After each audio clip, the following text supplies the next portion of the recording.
英語聞き流しリスニング、英語テキストと MP3 ダウンロード、その他の物語はホームページからお聞きいただけます。88thpp.com 88thpp.com Chapter 6. Marilla makes up her mind. Get there they did, however, in due season. Mrs. Spencer lived in a big yellow house at White Sands Cove, and she came to the door with surprise and welcome mingled on her benevolent face. Dear, she exclaimed, you're the last folks I was looking for today, but I'm real glad to see you. You'll put your horse in? And how are you, Anne? I'm as well as can be expected, thank you, said Anne smilelessly. A blight seemed to have descended on her. I suppose we'll stay a little while to rest the mare, said Marilla, but I promised Matthew I'd be home early. The fact is, Mrs. Spencer, there's been a queer mistake somewhere, and I've come over to see where it is. We send word, Matthew and I, for you to bring us a boy from the asylum. We told your brother Robert to tell you we wanted a boy 10 or 11 years old. Marilla Cuthbert, you don't say so, said Mrs. Spencer in distress. Why, Robert sent word down by his daughter Nancy and she said you wanted a girl, didn't she, Flora Jane? Appealing to her daughter who had come out to the steps. She certainly did, Miss Cuthbert, corroborated Flora Jane earnestly. I'm dreadful sorry, said Mrs. Spencer. It's too bad, but it certainly wasn't my fault, you see, Miss Cuthbert. I did the best I could and I thought I was following your instructions. Nancy is a terrible flighty thing. I've often had to scold her well for her heedlessness. It was our own fault, said Marilla resignedly. We should have come to you ourselves and not left an important message to be passed along by word of mouth in that fashion. Anyhow, the mistake has been made and the only thing to do is to set it right. Can we send the child back to the asylum? I suppose they'll take her back, won't they? I suppose so, said Mrs. Spencer thoughtfully, but I don't think it will be necessary to send her back. Mrs. Peter Blewett was up here yesterday, and she was saying to me how much she wished she'd sent by me for a little girl to help her. Mrs. Peter has a large family, you know, and she finds it hard to get help. And will be the very girl for you. I call it positively providential. Marilla did not look as if she thought Providence had much to do with the matter. Here was an unexpectedly good chance to get this unwelcome orphan off her hands, and she did not even feel grateful for it. She knew Mrs. Peter Blewett only by sight as a small, shrewish-faced woman without an ounce of superfluous flesh on her bones. But she had heard of her. A terrible worker and driver, Mrs. Peter was said to be, and discharged servant girls told fearsome tales of her temper and stinginess, and her family of pert, quarrelsome children. Marilla felt a qualm of conscience at the thought of handing it over to her tender mercies. Well, I'll go in and we'll talk the matter over, she said. And if there isn't Mrs. Peter coming up the lane this blessed minute, exclaimed Mrs. Spencer, bustling her guests through the hall into the parlor, where a deadly chill struck on them as if the air had been strained so long through dark green, closely drawn blinds that it had lost every particle of warmth it had ever possessed.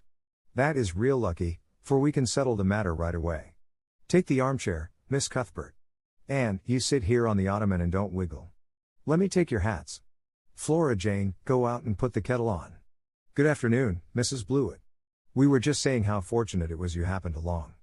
Let me introduce you two ladies. Mrs. Blewett, Miss Cuthbert. Please excuse me for just a moment. I forgot to tell Flora Jane to take the buns out of the oven. Mrs. Spencer whisked away, after pulling up the blinds.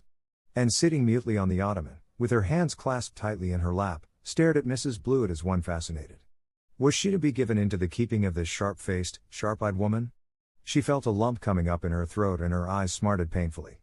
She was beginning to be afraid she couldn't keep the tears back when Mrs. Spencer returned, flushed and beaming, quite capable of taking any and every difficulty, physical, mental or spiritual, into consideration and settling it out of hand. It seems there's been a mistake about this little girl, Mrs. Blewett, she said. I was under the impression that Mr. and Miss Cuthbert wanted a little girl to adopt. I was certainly told so. But it seems it was a boy they wanted. So if you're still of the same mind you were yesterday, I think she'll be just the thing for you. Mrs. Blewett darted her eyes over Anne from head to foot. How old are you and what's your name? She demanded. And Shirley, faltered the shrinking child, not daring to make any stipulations regarding the spelling thereof, and I'm 11 years old. Humphrey. You don't look as if there was much to you. But you're wiry. I don't know, but the wiry ones are the best after all. Well, if I take you, you'll have to be a good girl, you know, good and smart and respectful. I'll expect you to earn your keep, and no mistake about that. Yes, I suppose I might as well take her off your hands, Miss Cuthbert. The baby's awful fractious, and unclean worn out attending to him. If you like I can take her right home now.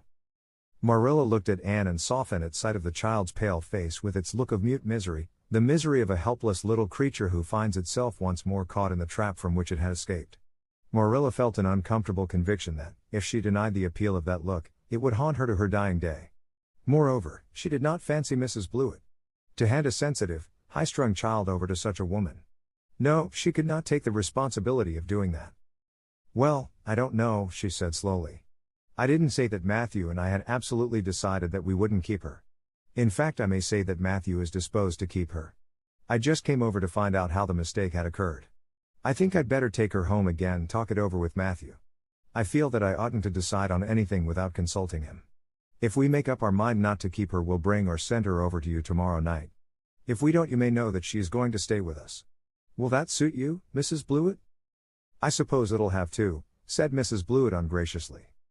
During Marilla's speech a sunrise had been dawning on Anne's face. First the look of despair faded out, then came a faint flush of hope, her eyes grew deep and bright as morning stars. The child was quite transfigured, and, a moment later, when Mrs. Spencer and Mrs. Blewett went out in quest of a recipe the latter had come to borrow, she sprang up and flew across the room to Marilla. Oh, Miss Cuthbert, did you really say that perhaps you would let me stay at Green Gables?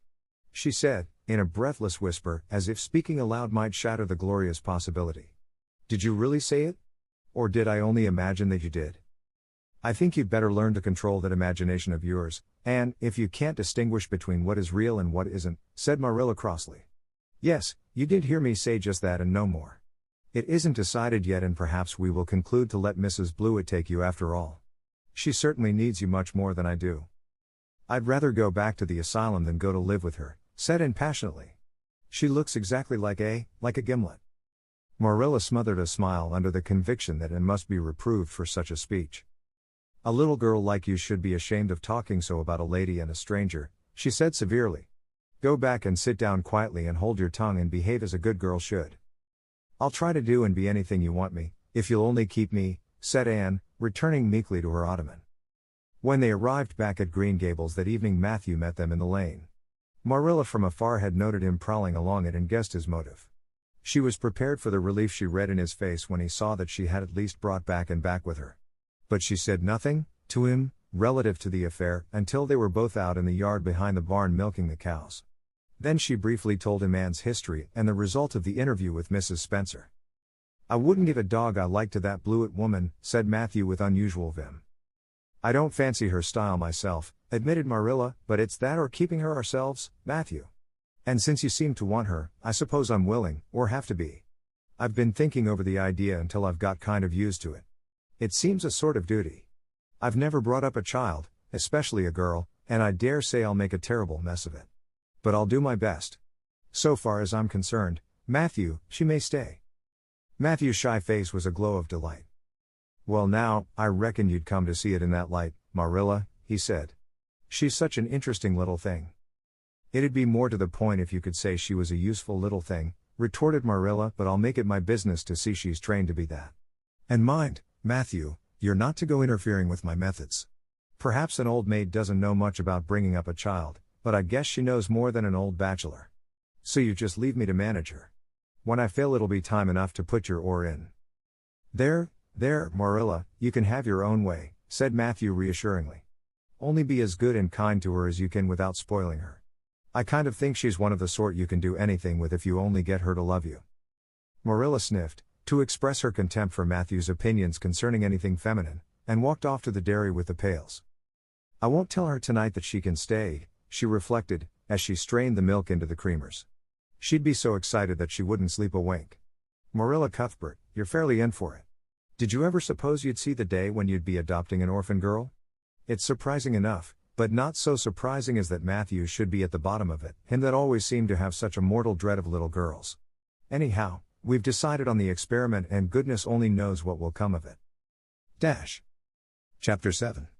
And says her prayers. When Marilla took Anne up to bed that night she said stiffly. Now, Anne, I noticed last night that you threw your clothes all about the floor when you took them off. That is a very untidy habit, and I can't allow it at all. As soon as you take off any article of clothing, fold it neatly and place it on the chair. I haven't any use at all for little girls who aren't neat. I was so harrowed up in my mind last night that I didn't think about my clothes at all, said Anne. I'll fold them nicely tonight. They always made us do that at the asylum. Half the time, though, I'd forget. I'd be in such a hurry to get into bed nice and quiet and imagine things. You'll have to remember a little better if you stay here, admonished Marilla. There, that looks something like. Say your prayers now and get into bed. I never say any prayers, announced Anne. Marilla looked horrified astonishment. Why, Anne, what do you mean? Were you never taught to say your prayers? God always wants little girls to say their prayers. Don't you know who God is, Anne? God is a spirit, infinite, eternal and unchangeable, in his being, wisdom, power, holiness, justice, goodness, and truth, responded Anne promptly and glibly. Marilla looked rather relieved. So you do know something then, thank goodness. You're not quite a heathen. Where did you learn that? Oh, at the Asylum Sunday School.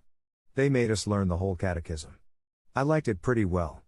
There's something splendid about some of the words. Infinite, eternal and unchangeable. Isn't that grand? It has such a roll to it, just like a big organ playing. You couldn't quite call it poetry, I suppose, but it sounds a lot like it, doesn't it? We're not talking about poetry, Anne, we are talking about saying your prayers. Don't you know it's a terrible wicked thing not to say your prayers every night? I'm afraid you are a very bad little girl. You'd find it easier to be bad than good if you had red hair, said Anne reproachfully. People who haven't red hair don't know what trouble is. Mrs. Thomas told me that God made my hair red on purpose, and I've never cared about him since. And anyhow I'd always be too tired at night to bother saying prayers. People who have to look after twins can't be expected to say their prayers. Now, do you honestly think they can? Marilla decided that Anne's religious training must be begun at once. Plainly there was no time to be lost. You must say your prayers while you are under my roof, Anne. Why, of course, if you want me to, assented Anne cheerfully. I'd do anything to oblige you. But you'll have to tell me what to say for this once. After I get into bed I'll imagine out a real nice prayer to say always. I believe that it will be quite interesting, now that I come to think of it. You must kneel down, said Marilla in embarrassment. Anne knelt at Marilla's knee and looked up gravely. Why must people kneel down to pray? If I really wanted to pray I'll tell you what I'd do. I'd go out into a great big field all alone or into the deep, deep woods, and I'd look up into the sky, up, into that lovely blue sky that looks as if there was no end to its blueness. And then I'd just feel a prayer. Well, I'm ready.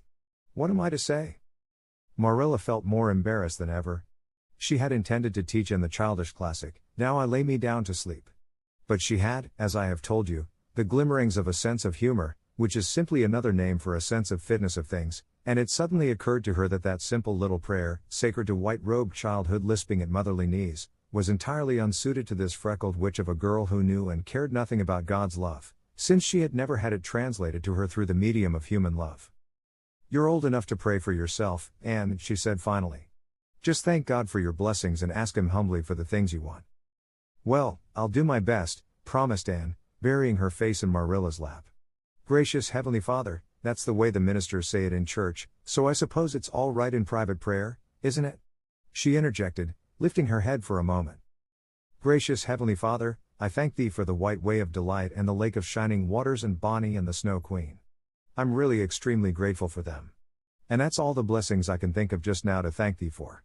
As for the things I want, they're so numerous that it would take a great deal of time to name them all, so I will only mention the two most important. Please let me stay at Green Gables, and please let me be good looking when I grow up. I remain, yours respectfully, and Shirley. There, did I do all right? She asked eagerly, getting up. I could have made it much more flowery if I'd had a little more time to think it over. Poor Marilla was only preserved from complete collapse by remembering that it was not irreverence, but simply spiritual ignorance on the part of Anne that was responsible for this extraordinary petition. She tucked the child up in bed, mentally vowing that she should be taught a prayer the very next day, and was leaving the room with the light when Anne called her back. I've just thought of it now. I should have said, Amen in place of yours respectfully, shouldn't I? The way the ministers do. I'd forgotten it, but I felt a prayer should be finished off in some way, so I put in the other. Do you suppose it will make any difference? I don't suppose it will, said Marilla. Go to sleep now like a good child. Good night. I can only say good night tonight with a clear conscience, said Anne, cuddling luxuriously down among her pillows. Marilla retreated to the kitchen, set the candle firmly on the table, and glared at Matthew. Matthew Cuthbert, it's about time somebody adopted that child and taught her something. She's next door to a perfect heathen. Will you believe that she never said a prayer in her life till tonight? I'll send her to the manse tomorrow and borrow the Peep of the Day series, that's what I'll do. And she shall go to Sunday school just as soon as I can get some suitable clothes made for her. I foresee that I shall have my hands full. Well, we can't get through this world without our share of trouble. I've had a pretty easy life of it so far, but my time has come at last and I suppose I'll just have to make the best of it. Chapter 8. Anne's bringing up has begun. For reasons best known to herself, Marilla did not tell Anne that she was to stay at Green Gables until the next afternoon. During the forenoon she kept the child busy with various tasks and watched over her with a keen eye while she did them. By noon she had concluded that Anne was smart and obedient, willing to work and quick to learn. Her most serious shortcoming seemed to be a tendency to fall into daydreams in the middle of a task and forget all about it until such time as she was sharply recalled to earth by a reprimand or a catastrophe. When Anne had finished washing the dinner dishes she suddenly confronted Marilla with the air and expression of one desperately determined to learn the worst. Her thin little body trembled from head to foot, her face flushed and her eyes dilated until they were almost black. She clasped her hands tightly and said in an imploring voice, "Oh, please, Miss Cuthbert, won't you tell me if you are going to send me away or not? I've tried to be patient all the morning, but I really feel that I cannot bear not knowing any longer. It's a dreadful feeling. Please tell me." "You haven't scalded the dishcloth in clean hot water as I told you to do," said Marilla immovably. "Just go and do it before you ask any more questions, Anne." Anne went and attended to the dishcloth. Then she returned to Marilla and fastened imploring eyes of the latter's face. "Well," said Marilla, unable to find any excuse for deferring her explanation longer, "I suppose I might as well tell you. Matthew and I have decided to keep you, that is, if you will try to be a good little girl and show yourself grateful." "Why, child, whatever is the matter?" "I'm crying," said Anne in a tone of bewilderment. "I can't think why. I'm glad as glad can be. Oh, glad doesn't seem the right word at all. I was glad about the white way and the cherry blossoms, but this. Oh, it's something more than glad. I'm so happy. I'll try to be so good. It will be uphill work, I expect, for Mrs. Thomas often told me I was desperately wicked. However, I'll do my very best. But can you tell me why I'm crying?" "I suppose it's because you're all excited and worked up," said Marilla disapprovingly. "Sit down on that chair and try to calm yourself. I'm afraid you both cry and laugh far too easily. Yes, you can stay here and we will try to do right by you. You must go to school, but it's only a fortnight till vacation, so it isn't worthwhile for you to start before it opens again in September." "What am I to call you?" asked Anne. "Shall I always say Miss Cuthbert? Can I call you Aunt Marilla?" "No, you'll call me just plain Marilla. I'm not used to being called Miss Cuthbert and it would make me nervous."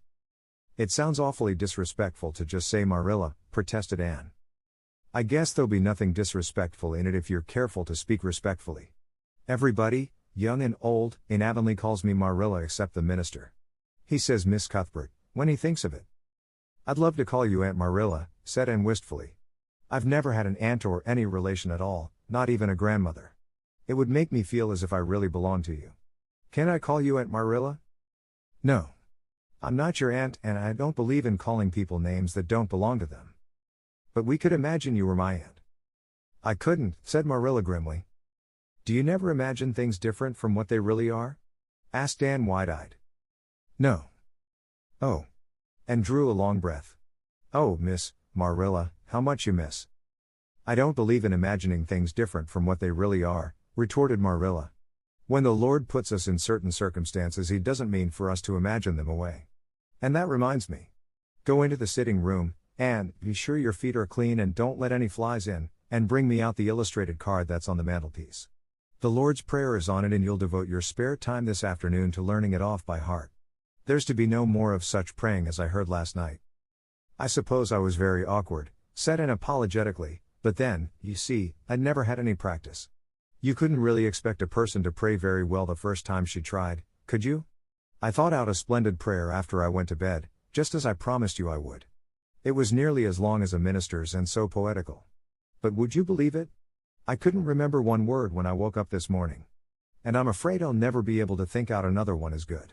Somehow, things never are so good when they're thought out a second time. Have you ever noticed that? Here is something for you to notice, Anne. When I tell you to do a thing, I want you to obey me at once and not stand stock still and discourse about it. Just you go and do as I bid you. Anne promptly departed for the sitting room across the hall. She failed to return. After waiting 10 minutes, Marilla laid down her knitting and marched after her with a grim expression. She found Anne standing motionless before a picture hanging on the wall between the two windows, with her eyes a-star with dreams. The white and green light strained through apple trees and clustering vines outside fell over the wrapped little figure with a half-unearthly radiance.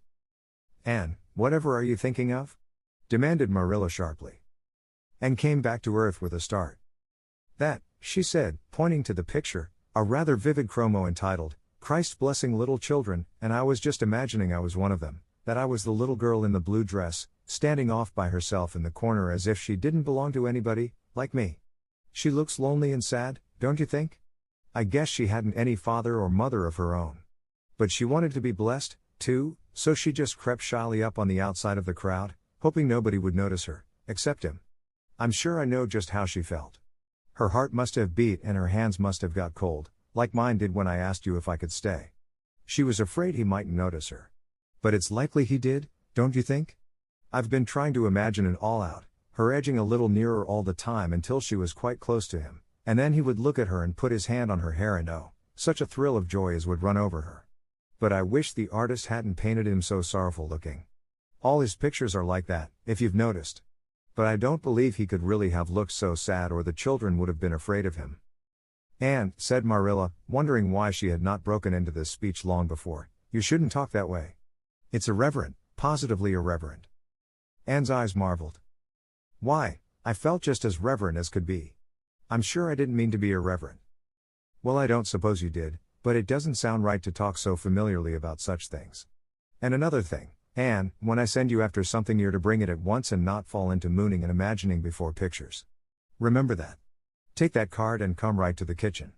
Now, sit down in the corner and learn that prayer off by heart." And set the card up against the jug full of apple blossoms she had brought in to decorate the dinner table. Marilla had eyed that decoration askance, but had said nothing, propped her chin on her hands, and fell to studying it intently for several silent minutes. "I like this," she announced at length. "It's beautiful. I've heard it before. I heard the superintendent of the asylum Sunday school say it over once. But I didn't like it then. He had such a cracked voice and he prayed it so mournfully. I really felt sure he thought praying was a disagreeable duty. This isn't poetry, but it makes me feel just the same way poetry does. Our Father who art in heaven, hallowed be thy name. That is just like a line of music. Oh, I'm so glad you thought of making me learn this, Miss Marilla." "Well, learn it and hold your tongue," said Marilla shortly. And tipped the vase of apple blossoms near enough to bestow a soft kiss on a pink-cupped bud, and then studied diligently for some moments longer. "Marilla," she demanded presently, "do you think that I shall ever have a bosom friend in Avonlea?" A what kind of friend?" "A bosom friend, an intimate friend, you know, a really kindred spirit to whom I can confide my inmost soul. I've dreamed of meeting her all my life. I never really supposed I would, but so many of my loveliest dreams have come true all at once that perhaps this one will, too. Do you think it's possible? Diana Barry lives over at Orchard Slope and she's about your age. She's a very nice little girl, and perhaps she will be a playmate for you when she comes home. She's visiting her aunt over at Carmody just now. You'll have to be careful how you behave yourself, though. Mrs. Barry is a very particular woman. She won't let Diana play with any little girl who isn't nice and good." Anne looked at Marilla through the apple blossoms, her eyes aglow with interest. "What is Diana like? Her hair isn't red, is it? Oh, I hope not. It's bad enough to have red hair myself, but I positively couldn't endure it in a bosom friend. Diana is a very pretty little girl. She has black eyes and hair and rosy cheeks. And she is good and smart, which is better than being pretty." Marilla was as fond of morals as the Duchess in Wonderland, and was firmly convinced that one should be tacked on to every remark made to a child who was being brought up. But Anne waved the moral inconsequently aside and seized only on the delightful possibilities before it. "Oh, I'm so glad she's pretty. Next to being beautiful oneself, and that's impossible in my case, it would be best to have a beautiful bosom friend. When I lived with Mrs. Thomas she had a bookcase in her sitting room with glass doors. There weren't any books in it. Mrs. Thomas kept her best china and her preserves there, when she had any preserves to keep. One of the doors was broken. Mr. Thomas smashed it one night when he was slightly intoxicated. But the other was whole, and I used to pretend that my reflection in it was another little girl who lived in it. I called her Katie Maurice, and we were very intimate. I used to talk to her by the hour, especially on Sunday, and tell her everything. Katie was the comfort and consolation of my life. We used to pretend that the bookcase was enchanted and that if I only knew the spell I could open the door and step right into the room where Katie Maurice lived, instead of into Mrs. Thomas' shelves of preserves and china. And then Katie Maurice would have taken me by the hand and led me out into a wonderful place, all flowers and sunshine and fairies, and we would have lived there happy forever after. When I went to live with Mrs. Hammond, it just broke my heart to leave Katie Maurice. She felt it dreadfully too, I know she did, for she was crying when she kissed me goodbye through the bookcase door. There was no bookcase at Mrs. Hammond's. But just up the river a little way from the house there was a long green little valley, and the loveliest echo lived there. It echoed back every word you said, even if you didn't talk a bit loud. So I imagined that it was a little girl called Violetta, and we were great friends, and I loved her almost as well as I loved Katie Maurice. Not quite, but almost, you know. The night before I went to the asylum I said goodbye to Violetta, and oh, her goodbye came back to me in such sad, sad tones. I had become so attached to her that I hadn't the heart to imagine a bosom friend at the asylum, even if there had been any scope for imagination there. I think it's just as well there wasn't, said Marilla dryly. I don't approve of such goings-on. You seem to half believe your own imaginations. It will be well for you to have a real live friend to put such nonsense out of your head. But don't let Mrs. Barry hear you talking about your Katie Maurices and your Violettas, or she'll think you tell stories. Oh, I won't.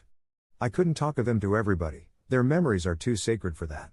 But I thought I'd like to have you know about them. Oh, look, here's a big bee just tumbled out of an apple blossom. Just think what a lovely place to live, in an apple blossom. Fancy going to sleep in it when the wind was rocking it. If I wasn't a human girl, I think I'd like to be a bee and live among the flowers. Yesterday you wanted to be a seagull, sniffed Marilla. I think you are very fickle-minded. I told you to learn that prayer and not talk. But it seems impossible for you to stop talking if you've got anybody that will listen to you.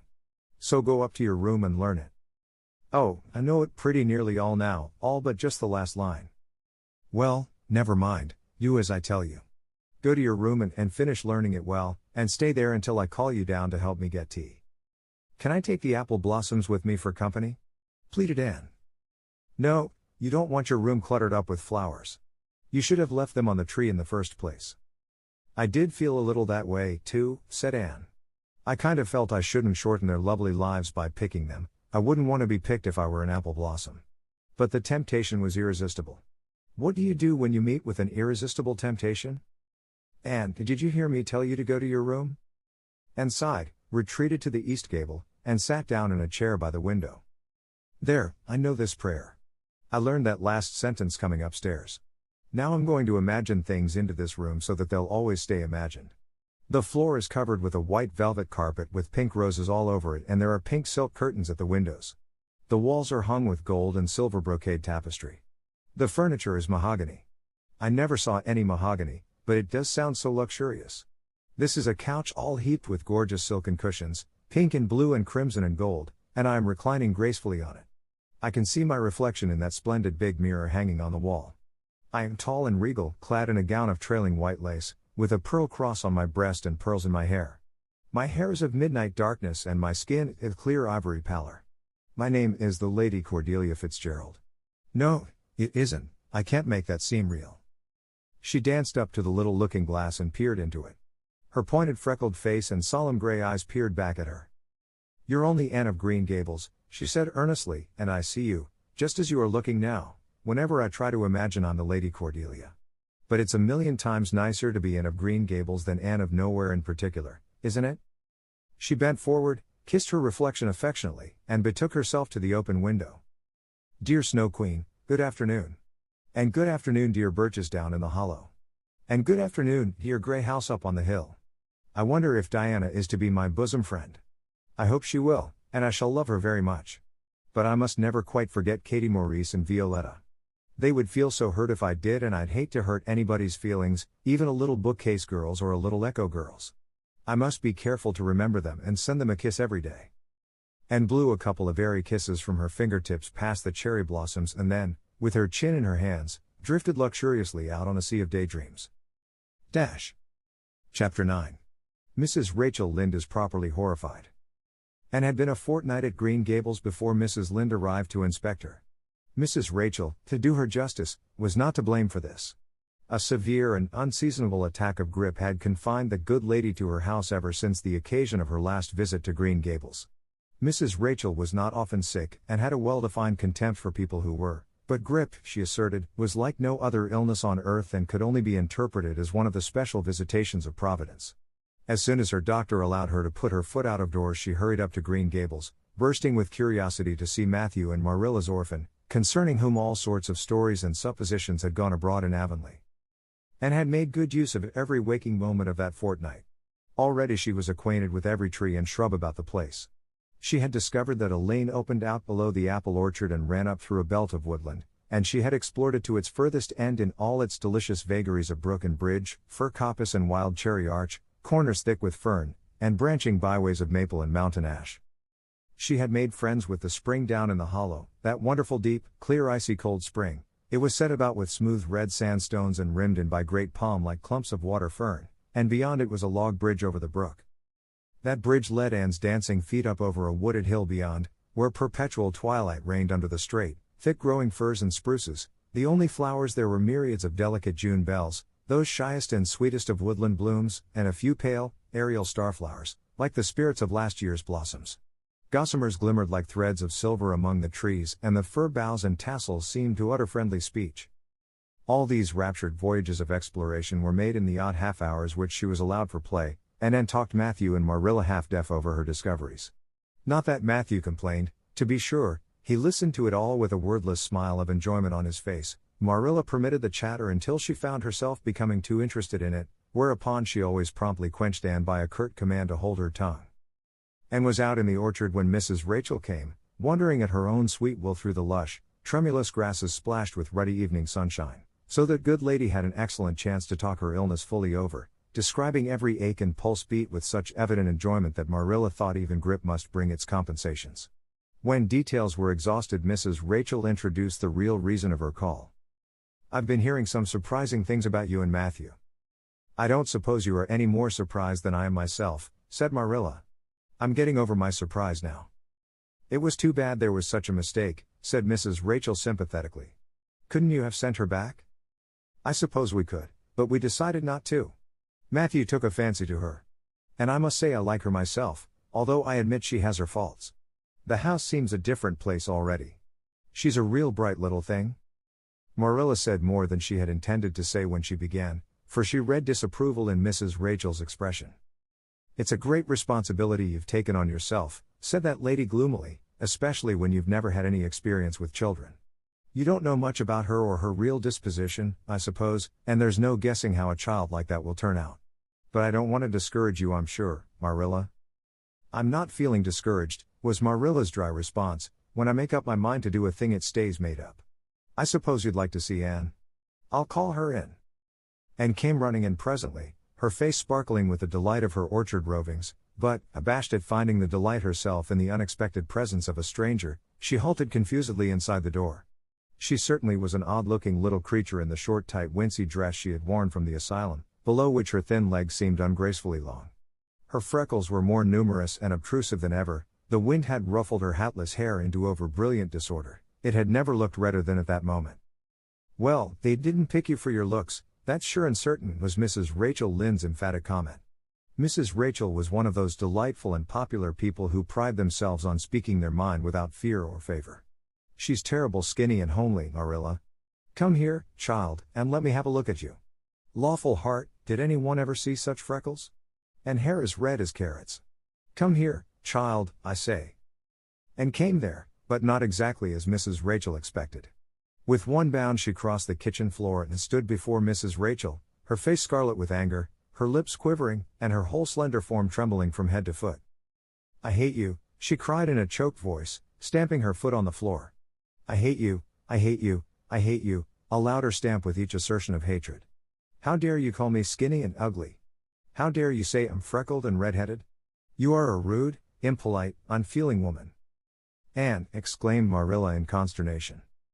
But Anne continued to face Mrs. Rachel undauntedly, head up, eyes blazing, hands clenched, passionate indignation exhaling from her like an atmosphere. "How dare you say such things about me?" she repeated vehemently. "How would you like to have such things said about you? How would you like to be told that you are fat and clumsy and probably hadn't a spark of imagination in you? I don't care if I do hurt your feelings by saying so. I hope I hurt them. You have hurt mine worse than they were ever hurt before, even by Mrs. Thomas' intoxicated husband. And I'll never forgive you for it, never, never." Stamp. Stamp. "Did anybody ever see such a temper?" exclaimed the horrified Mrs. Rachel. "And go to your room and stay there until I come up," said Marilla, recovering her powers of speech with difficulty.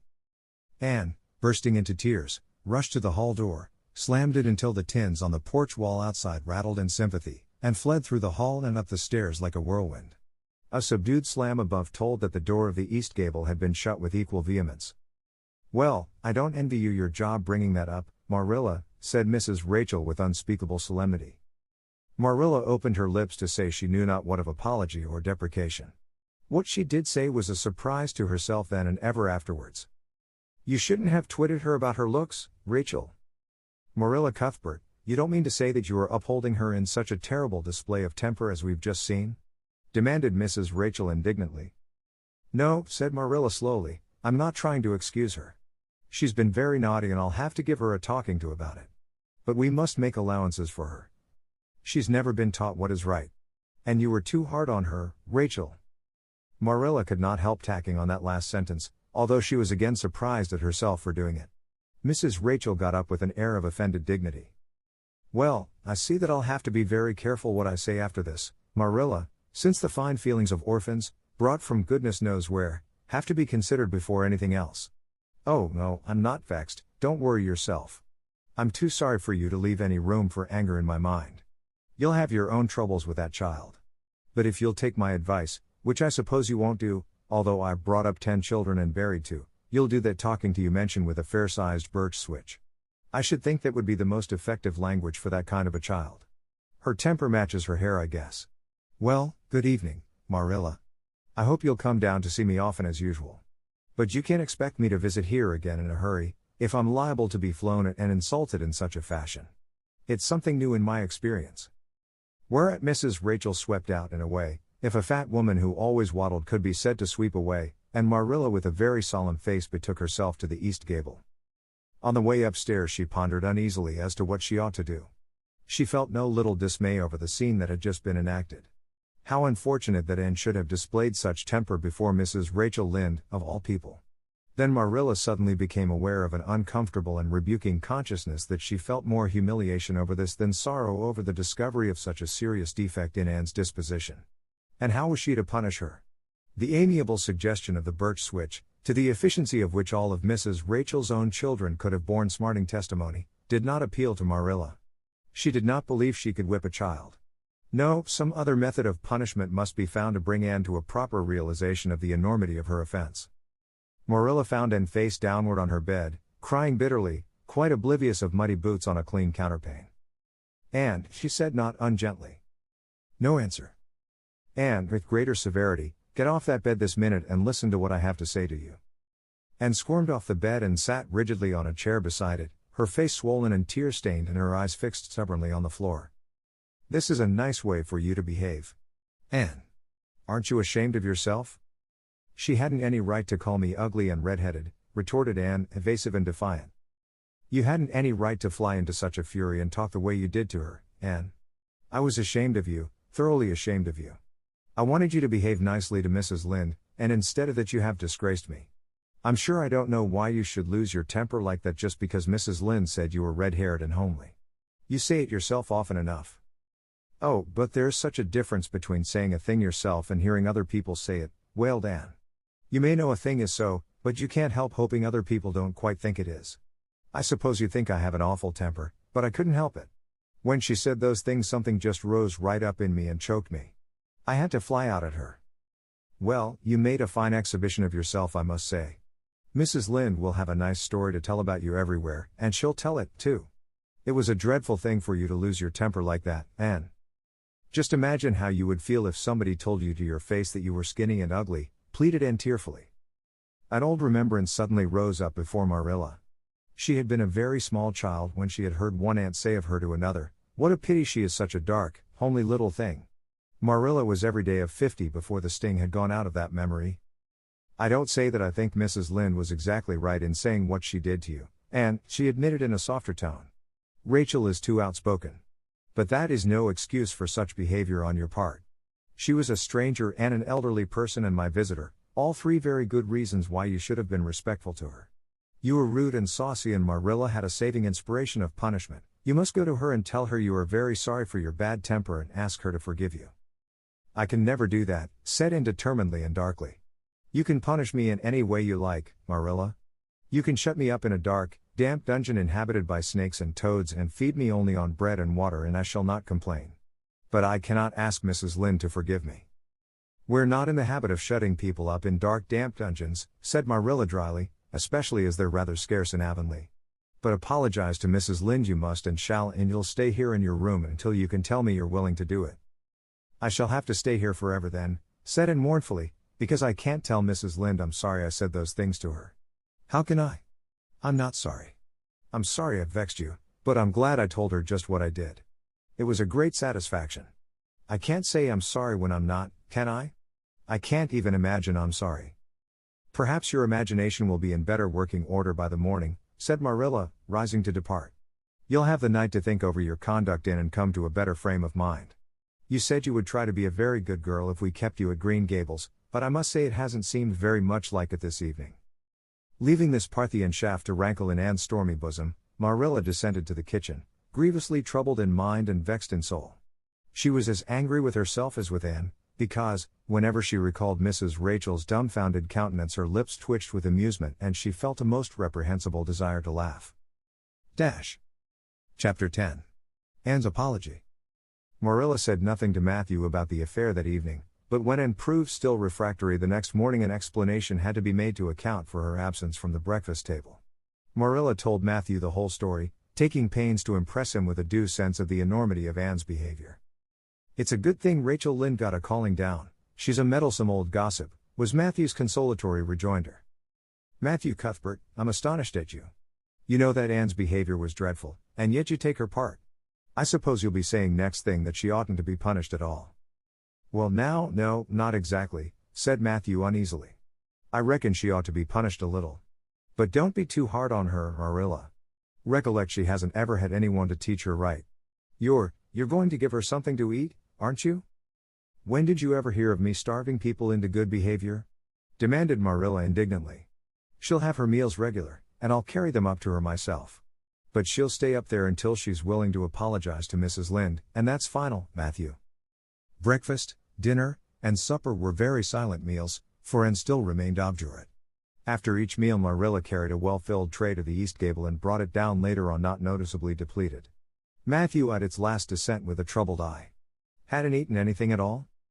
When Marilla went out that evening to bring the cows from the back pasture, Matthew, who had been hanging about the barns and watching, slipped into the house with the air of a burglar and crept upstairs. As a general thing Matthew gravitated between the kitchen and the little bedroom off the hall where he slept. Once in a while he ventured uncomfortably into the parlor or sitting room when the minister came to tea.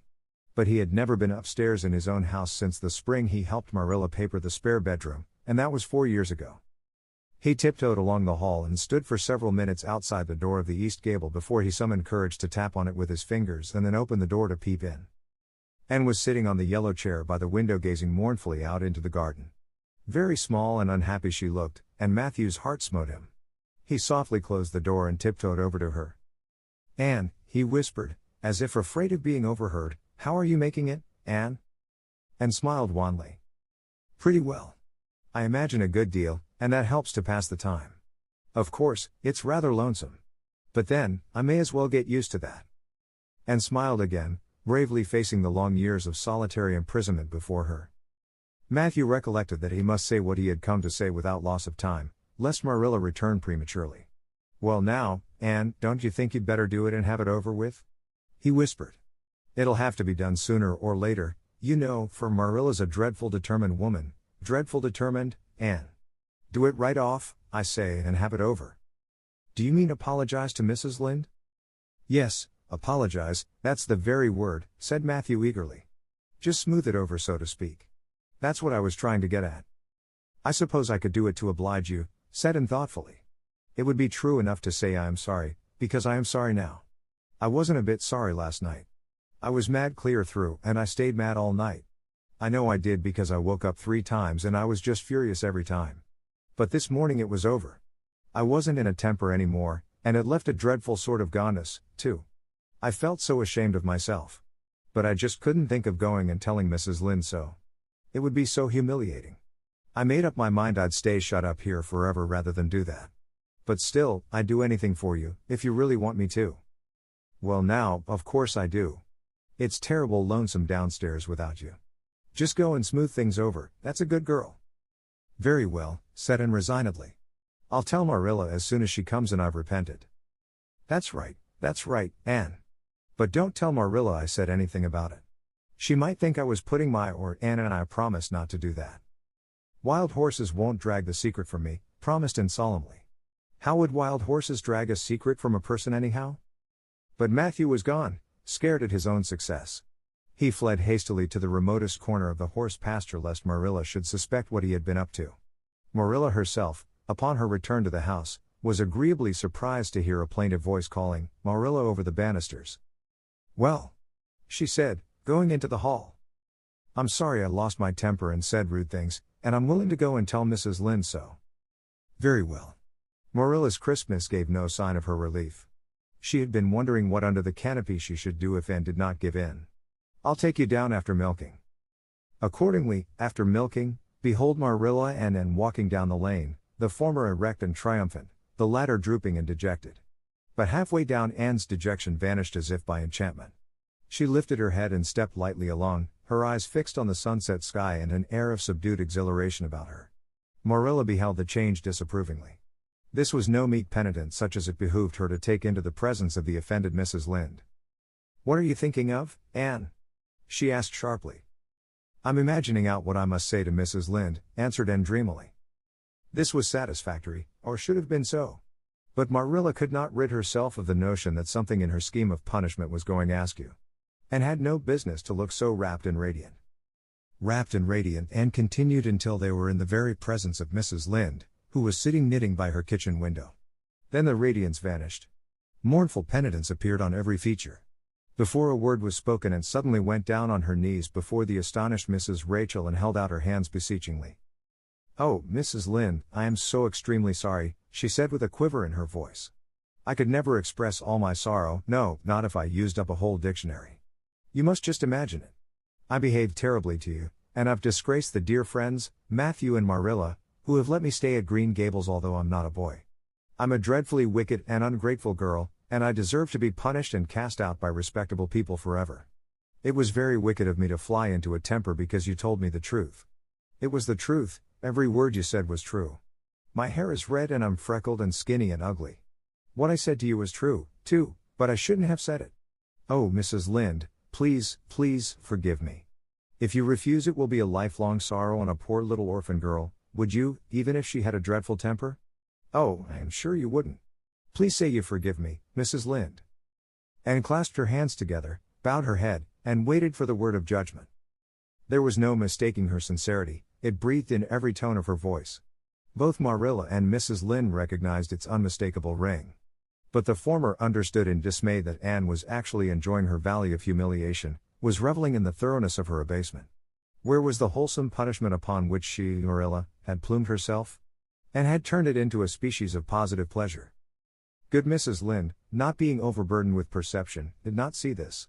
She only perceived that Anne had made a very thorough apology and all resentment vanished from her kindly, if somewhat officious, heart. There, get up, child, she said heartily. Of course I forgive you. I guess I was a little too hard on you, anyway. But I'm such an outspoken person. You just mustn't mind me, that's what.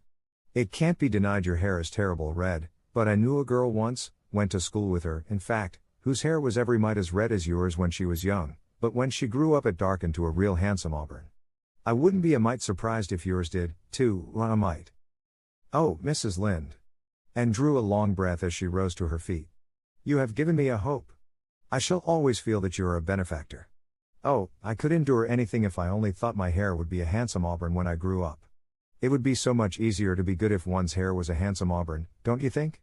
And now may I go out into your garden and sit on that bench under the apple trees while you and Marilla are talking? There is so much more scope for imagination out there. Laws, yes, run along, child. And you can pick a bouquet of them white June lilies over in the corner if you like. As the door closed behind and Mrs. Lynde got briskly up to light a lamp. She's a real odd little thing. Take this chair, Marilla, it's easier than the one you've got, I just keep that for the hired boy to sit on. Yes, she certainly is an odd child, but there is something kind of taking about her after all. I don't feel so surprised at you and Matthew keeping her as I did, nor so sorry for you, either. She may turn out all right. Of course, she has a queer way of expressing herself, a little too kind of forcible, you know, but she'll likely get over that now that she's come to live among civilized folks. And then, her temper's pretty quick, I guess, but there's one comfort, a child that has a quick temper, just blaze up and cool down, ain't never likely to be sly or deceitful. Preserve me from a sly child, that's what. On the whole, Marilla, I kind of like her. When Marilla went home and came out of the fragrant twilight of the orchard with a sheaf of white narcissi in her hands. I apologized pretty well, didn't I? She said proudly as they went down the lane. I thought since I had to do it I might as well do it thoroughly. You did it thoroughly, all right enough, was Marilla's comment. Marilla was dismayed at finding herself inclined to laugh over the recollection. She had also an uneasy feeling that she ought to scold Anne for apologizing so well, but then, that was ridiculous. She compromised with her conscience by saying severely, I hope you won't have occasion to make many more such apologies. I hope you'll try to control your temper now, Anne. That wouldn't be so hard if people wouldn't twit me about my looks, said Anne with a sigh. I don't get cross about other things, but I'm so tired of being twitted about my hair and it just makes me boil right over. Do you suppose my hair will really be a handsome auburn when I grow up? You shouldn't think so much about your looks, Anne. I'm afraid you are a very vain little girl. How could I be vain when I know I'm homely? Protested Anne. I love pretty things, and I hate to look in the glass and see something that isn't pretty. It makes me feel so sorrowful, just as I feel when I look at any ugly thing. I pity it because it isn't beautiful. Handsome is as handsome does, quoted Marilla. I've had that said to me before, but I have my doubts about it, remarked skeptical Anne, sniffing at her narcissi. Oh, aren't these flowers sweet? It was lovely of Mrs. Lynde to give them to me. I have no hard feelings against Mrs. Lynde now. It gives you a lovely, comfortable feeling to apologize and be forgiven, doesn't it? Aren't the stars bright tonight? If you could live in a star, which one would you pick? I'd like that lovely clear big one away over there above that dark hill. Anne, do hold your tongue, said Marilla, thoroughly worn out trying to follow the gyrations of Anne's thoughts. And said no more until they turned into their own lane. A little gypsy wind came down to meet them, laden with the spicy perfume of young dew-wet ferns. Far up in the shadows a cheerful light gleamed out through the trees from the kitchen at Green Gables. And suddenly came close to Marilla and slipped her hand into the older woman's hard palm. It's lovely to be going home and know it's home, she said. I love Green Gables already, and I never loved any place before. No place ever seemed like home. Oh, Marilla, I'm so happy. I could pray right now and not find it a bit hard. Something warm and pleasant welled up in Marilla's heart at touch of that thin little hand in her own, a throb of the maternity she had missed, perhaps. Its very unaccustomedness and sweetness disturbed her. She hastened to restore her sensations to their normal calm by inculcating a moral. If you'll be a good girl you'll always be happy, Anne. And you should never find it hard to say your prayers. Saying one's prayers isn't exactly the same thing as praying, said Anne meditatively. But I'm going to imagine that I'm the wind that is blowing up there in those treetops. When I get tired of the trees I'll imagine I'm gently waving down here in the ferns, and then I'll fly over to Mrs. Lynde's garden and set the flowers dancing, and then I'll go with one great swoop over the clover field, and then I'll blow over the lake of shining waters and ripple it all up into little sparkling waves. Oh, there's so much scope for imagination in a wind. So I'll not talk any more just now, Marilla. Thanks be to goodness for that, breathed Marilla in devout relief. Chapter 11. Anne's Impressions of Sunday School. Well, how do you like them? Said Marilla. Anne was standing in the gable room, looking solemnly at 3 new dresses spread out on the bed. One was of snuffy-colored gingham which Marilla had been tempted to buy from a peddler the preceding summer because it looked so serviceable, One was a black and white checkered sateen which she had picked up at a bargain counter in the winter, and one was a stiff print of an ugly blue shade which she had purchased that week at a Carmody store. She had made them up herself, and they were all made alike: plain skirts fold tightly to plain waists, with sleeves as plain as waist and skirt and tight as sleeves could be. "I'll imagine that I like them," said Anne soberly. "I don't want you to imagine it," said Marilla, offended. "Oh, I can see you don't like the dresses. What is the matter with them? Aren't they neat and clean and new?" "Yes." "Then why don't you like them?" They're not pretty," said Anne reluctantly. "Pretty?" Marilla sniffed. "I didn't trouble my head about getting pretty dresses for you. I don't believe in pampering vanity, Anne, I'll tell you that right off. Those dresses are good, sensible, serviceable dresses, without any frills or furbelows about them, and they're all you'll get this summer. The brown gingham and the blue print will do you for school when you begin to go. The sateen is for church and Sunday school. I'll expect you to keep them neat and clean and not to tear them. I should think you'd be grateful to get most anything after those skimpy wincey things you've been wearing." "Oh, I am grateful," protested Anne. "But I'd be ever so much gratefuler if you'd made just one of them with puffed sleeves. Puffed sleeves are so fashionable now. It would give me such a thrill, Marilla, just to wear a dress with puffed sleeves." "Well, you'll have to do without your thrill. I hadn't any material to waste on puffed sleeves. I think they are ridiculous looking things anyhow. I prefer the plain, sensible ones. But I'd rather look ridiculous when everybody else does than plain and sensible all by myself," persisted Anne mournfully. "Trust you for that. Well, hang those dresses carefully up in your closet, and then sit down and learn the Sunday school lesson. I got a quarterly from Mr. Bell for you and you'll go to Sunday school tomorrow," said Marilla, disappearing downstairs in high dudgeon. Anne clasped her hands and looked at the dresses. "I did hope there would be a white one with puffed sleeves," she whispered disconsolately. "I prayed for one, but I didn't much expect it on that account. I didn't suppose God would have time to bother about a little orphan girl's dress. I knew I'd just have to depend on Marilla for it. Well, fortunately I can imagine that one of them is of snow-white muslin with lovely lace frills and 3 puffed sleeves." The next morning warnings of a sick headache prevented Marilla from going to Sunday school with Anne. "You'll have to go down and call for Mrs. Lynde, Anne," she said. "She'll see that you get into the right class. Now, mind you behave yourself properly. Stay to preaching afterwards and ask Mrs. Lynde to show you our pew. Here's a cent for collection. Don't stare at people and don't fidget. I shall expect you to tell me the text when you come home." And started off irreproachable, arrayed in the stiff black and white sateen, which, while decent as regards length and certainly not open to the charge of skimpiness, contrived to emphasize every corner and angle of her thin figure. Her hat was a little, flat, glossy, new sailor, the extreme plainness of which had likewise much disappointed Anne, who had permitted herself secret visions of ribbon and flowers. The latter, however, were supplied before Anne reached the main road, for being confronted halfway down the lane with a golden frenzy of wind-stirred buttercups and a glory of wild roses, and promptly and liberally garlanded her hat with a heavy wreath of them. Whatever other people might have thought of the result, it satisfied Anne, and she tripped gaily down the road, holding her ruddy head with its decoration of pink and yellow very proudly. When she had reached Mrs. Lynde's house she found that lady gone. Nothing daunted, and proceeded onward to the church alone. In the porch she found a crowd of little girls, all more or less gaily attired in whites and blues and pinks, and all staring with curious eyes at this stranger in their midst, with her extraordinary head adornment. Avonlea little girls had already heard queer stories about Anne. Mrs. Lynde said she had an awful temper. Jerry Biot, the hired boy at Green Gables, said she talked all the time to herself or to the trees and flowers like a crazy girl. They looked at her and whispered to each other behind their quarterlies. Nobody made any friendly advances, then or later on when the opening exercises were over and Anne found herself in Miss Rogerson's class. Miss Rogerson was a middle-aged lady who had taught a Sunday school class for 20 years. Her method of teaching was to ask the printed questions from the quarterly and look sternly over its edge at the particular little girl she thought ought to answer the question. She looked very often at Anne, and Anne, thanks to Marilla's drilling, answered promptly, but it may be questioned if she understood very much about either question or answer.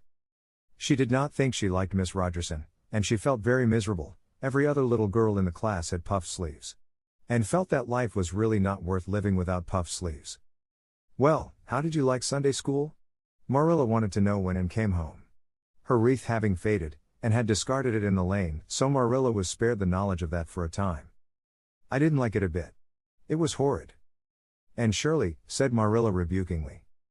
And sat down on the rocker with a long sigh, kissed one of Bonnie's leaves, and waved her hand to a blossoming fuchsia. They might have been lonesome while I was away, she explained. And now about the Sunday school. I behaved well, just as you told me. Mrs. Lind was gone, but I went right on myself.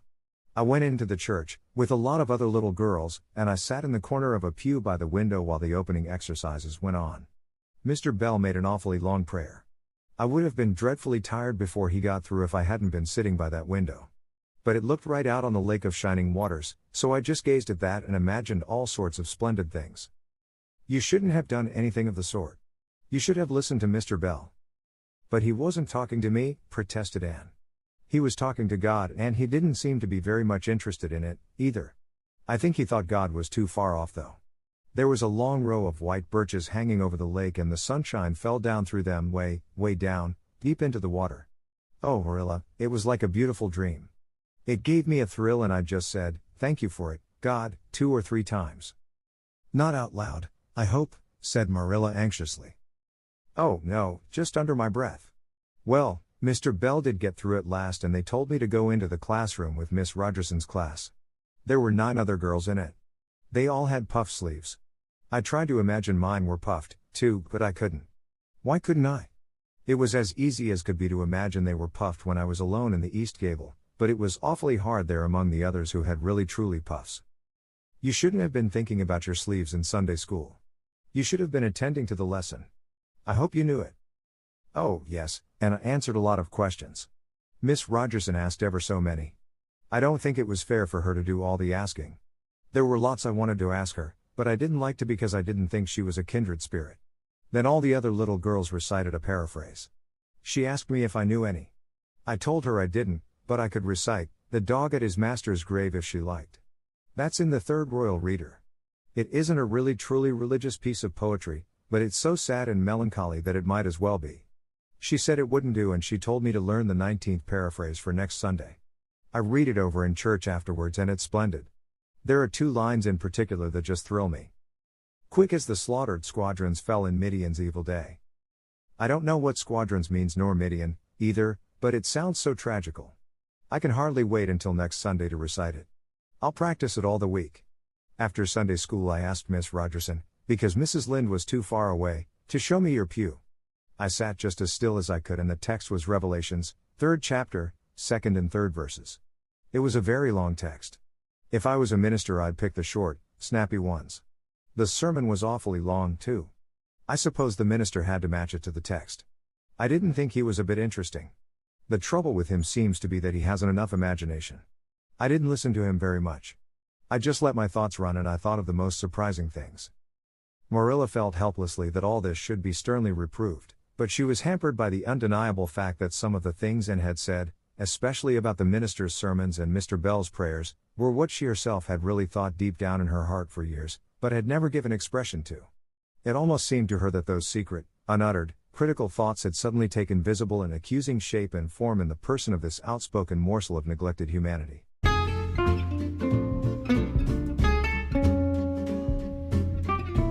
英語聞き流しリスニング、英語テキストと MP3 ダウンロード、その他の物語はホームページからお聞きいただけます。88thpp.com 88thpp.com